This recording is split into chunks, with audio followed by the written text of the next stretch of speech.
Isang araw, ang pinuno ng isang bansa, hindi rebelde, hindi terorista, kundi ang pangulo mismo ng Venezuela ay nahuli ng Amerika. Hindi ito pelikula, hindi ito katang-isip. Ito ang tunay na mukha ng pandaigdigang politika sa ika-21 siglo. Si Nicolas Maduro, ang taong umupo sa pinakamataas na pwesto ng Venezuela, ay ngayon ay nakaharap sa mga paratang ng Korte ng Estados Unidos, drug trafficking, narco-terrorism at corruption. Pero tanungin natin ang sarili natin. Kailan ba naging normal na hulihin ng isang bansa ang pinuno ng ibang soberanong estado?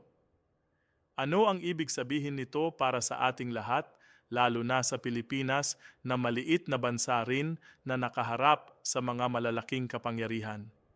Ito ay hindi lamang tungkol kay Maduro. Ito ay tungkol sa kung sino ang may karapatang magpasya, kung sino ang kriminal, at kung sino ang lehitimong lider. Ito ay tungkol sa ekonomiya, petrolyo, sanksyon, at gutom ng mga mamamayan. Ito ay tungkol sa moralidad. Kung ang hustisya ba ay pantay-pantay o depende lang kung sino ang mas malakas. Sapagkat ang nangyayari ngayon sa Venezuela ay maaaring mangyari kahit saan. Kaya nating intindihin ito dahil tayo rin ay bahagi ng mundong ito. Unang-una, kailangan nating maunawaan kung paano umabot sa puntong ito.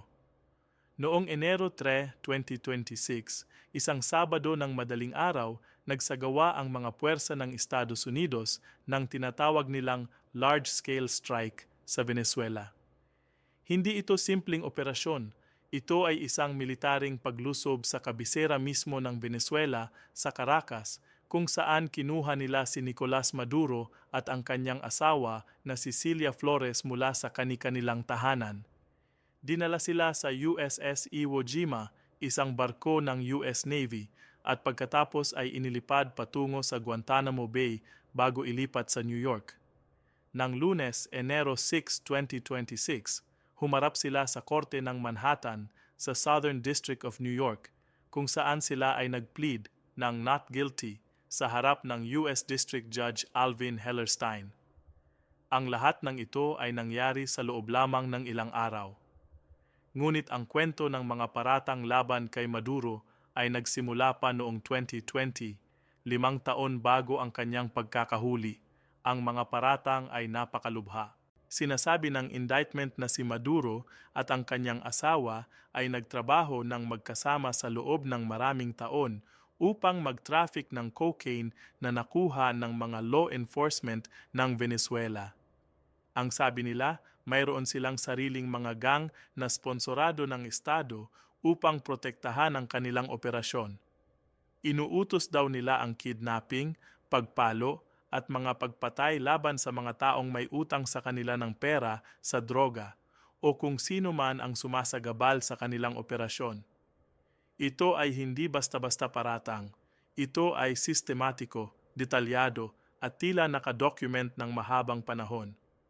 Noong 2020, sinabi ng US Attorney Geoffrey Berman na ang Maduro ay tumatakbo kasama ng kanyang mga pinakamataas na opisyal ng isang narco-terrorism partnership kasama ang FARC sa loob ng 20 taon. FARC, o Revolutionary Armed Forces of Colombia, ay isang dating rebel group sa Colombia na matagal nang itinuring na terrorist organization ng Estados Unidos. Ang pinakamabigat na akusasyon ay ito. Sinasabi ng korte na si Maduro at ang kanyang mga kasosyo ay sadyang nagplano na pagbahaing ng cocaine ang United States upang sirain ang kalusugan at kaginhawahan ng bansa na ginagamit ang cocaine bilang sandata. Isipin mo yan, hindi lang daw ito tungkol sa pera. Ayon sa paratang, ito ay isang estratehikong aksyon laban sa Amerika mismo. Ngunit tanungin natin, totoo ba talaga ito o ito ba ay isang naratibo na itinayo upang bigyang katwiran ang paglusob?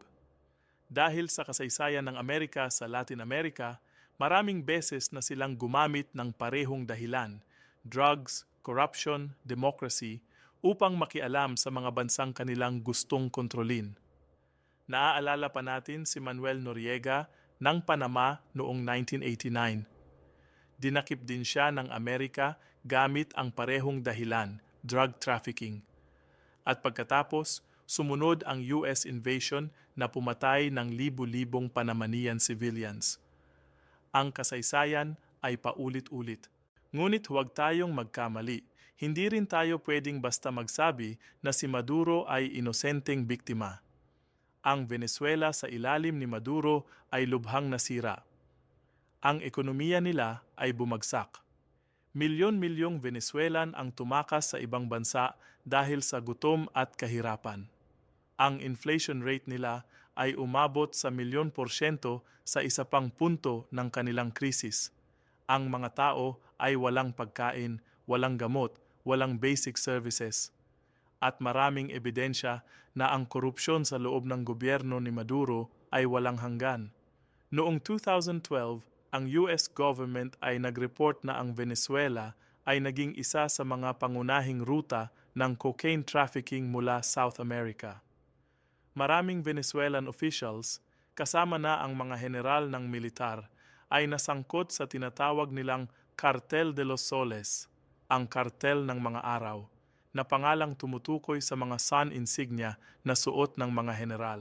Ito ay isang network ng mga mataas na opisyal ng militar at gobyerno na gumagamit ng kanilang posisyon para kumita sa drug trade. Ang tanong ngayon ay ito, mayroon bang karapatan ang Estados Unidos na pumasok sa ibang bansa, hulihin ang kanilang presidente at dalhin siya sa Amerika para hatulan? Sa ilalim ng international law, ang sagot ay malinaw, wala. Ang bawat bansa ay may sovereignty. Ang ibig sabihin, walang ibang bansa ang may karapatang pumasok sa iyong teritoryo at gawin ang gusto nila nang walang iyong pahintulot. Ito ang basehan ng UN Charter ng Westphalian System na nag-ugat pa noong 1648. Ngunit ang Amerika ay may sariling interpretasyon. Ang Secretary of State na si Marco Rubio ay sinabi na si Maduro ay hindi lehitimong presidente ng Venezuela dahil sa kanilang kontrobersyal na eleksyon, at sinabi rin niya na ang pagpapasok ng droga sa US at ang pag-detain ng mga Amerikano sa Venezuela ay bumubuo ng direktang banta sa United States. Ito ang kanilang legal justification, na dahil threat ka sa Amerika, pwede ka nilang dakpin kahit saan. Ito ay batay sa isang legal memo mula pa noong 1989 sa panahon ng administrasyon ni George H.W. Bush na nagbigay daan sa US law enforcement na magsagawa ng arrest sa ibang bansa kahit na lumalabag ito sa international law. Ngunit isipin mo ang implications nito. Kung pwede ng Amerika na hulihin ang presidente ng Venezuela dahil sa drug charges, ano ang pumipigil sa kanila na gawin ito sa sino mang leader na hindi nila gusto?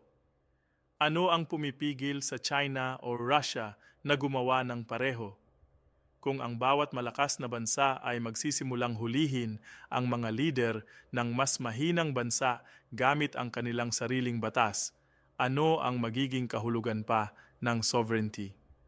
Ito ang tunay na panganib. Hindi lang ito tungkol kay Maduro. Ito ay tungkol sa president na itinayo ng operasyong ito. Sa hinaharap, sino mang leader ng maliit na bansa na sumalungat sa interes ng Amerika o ng China o ng Russia ay maaaring maging target ng ganitong uri ng operasyon. At sinong makakapagsabi kung sino ang susunod? Mayroon ding kakaibang konteksto dito na dapat nating pansinin. Isang buwan lamang bago ito, si President Trump ay nagpardon kay Juan Orlando Hernandez, ang dating presidente ng Honduras.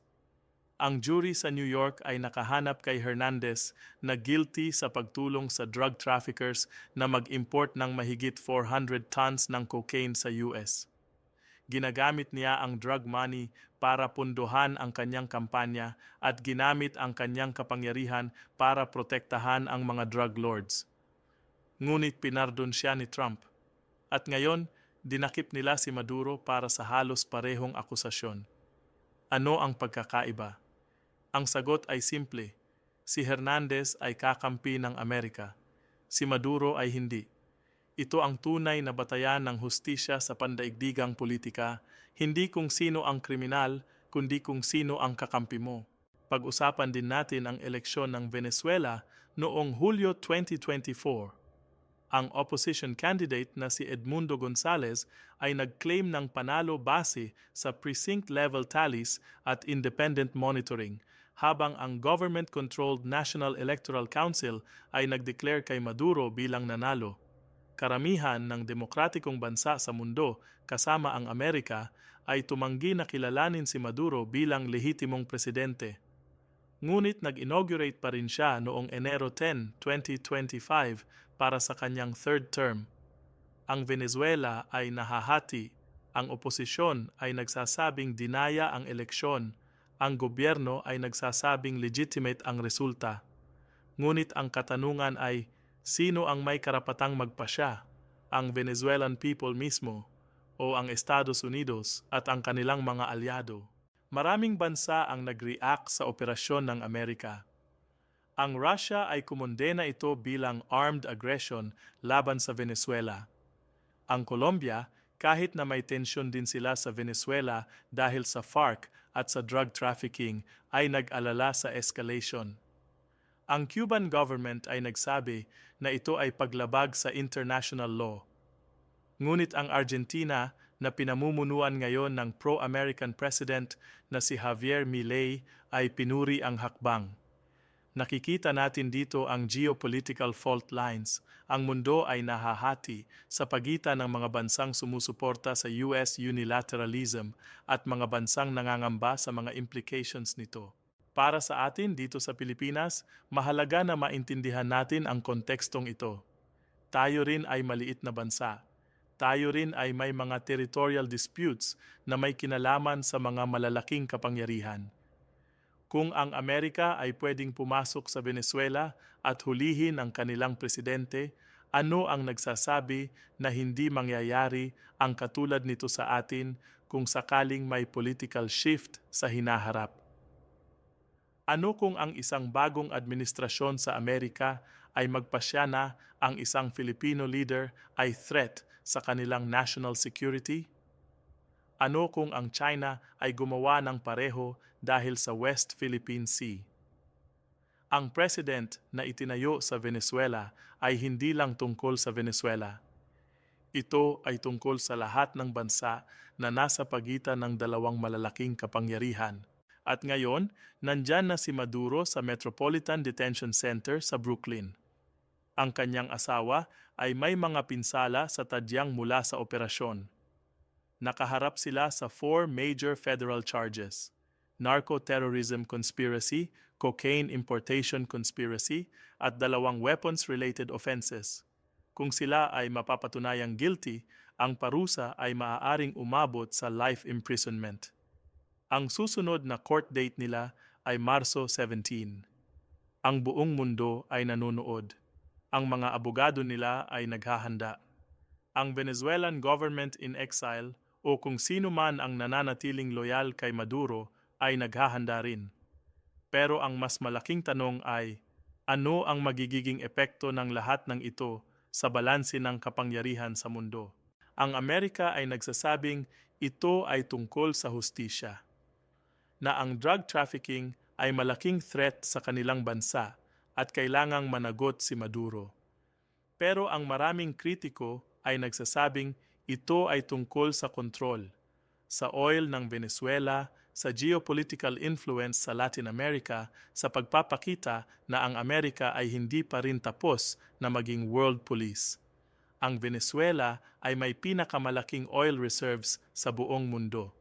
Mas malaki pa kaysa Saudi Arabia. Ngunit dahil sa sanctions, dahil sa mismanagement, dahil sa korupsyon, ang industriya nila ay bumagsak. Kung ang Amerika ay magkaroon ng kontrol sa Venezuela, direkta man o hindi, ito ay malaking geopolitical victory. At ngayon, sa pag-capture kay Maduro, mas malapit na sila sa goal na iyon. Pero isipin din natin ang moral na tanong. Kung totoo ang mga paratang, kung si Maduro ay tunay na nag-order ng kidnapping at murder, kung siya ay tunay na nag-flood ng cocaine sa Amerika bilang weapon, Dapat ba siyang managot? Ang sagot, para sa marami, ay oo. Ngunit ang paraan ng pananagot ay mahalaga rin. Dapat bang ang isang bansa ay unilaterally na maglabas ng military operation sa ibang sovereign state? O dapat bang dumaan ito sa international institutions tulad ng International Criminal Court? Ang ICC ay nag-investigate rin ng human rights violations sa Venezuela. Pero ang Amerika ay hindi miyembro ng ICC. Ayaw nilang sumunod sa jurisdiction nito, kaya ginawa nila ang sarili nilang paraan. Ang nangyayari kay Maduro ngayon ay parang mirror ng ating modernong mundo. Isang mundo kung saan ang international law ay pabago-bago depende sa kung sino ang mas malakas. Isang mundo kung saan ang hustisya ay selective. Kung ikaw ay kakampi, pinardon ka. Kung ikaw ay kalaban, dukutin ka sa gitna ng gabi. Isang mundo kung saan ang sovereignty ng mga maliit na bansa ay pawang salita lamang kapag ang malalaking kapangyarihan ay nag-decide na hindi na nila ito rerespetuhin. Ito ay harsh na realidad, pero ito ang mundo na ating kinabibilangan.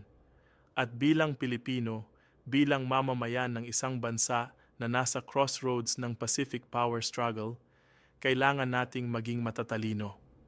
Kailangan nating maintindihan na ang bawat ganitong pangyayari kahit sa kabilang dulo ng mundo ay may direktang epekto sa ating kinabukasan, sa ating seguridad, sa ating kalayaan na gumawa ng sariling desisyon nang hindi natatakot sa military intervention mula sa kung sino mang superpower.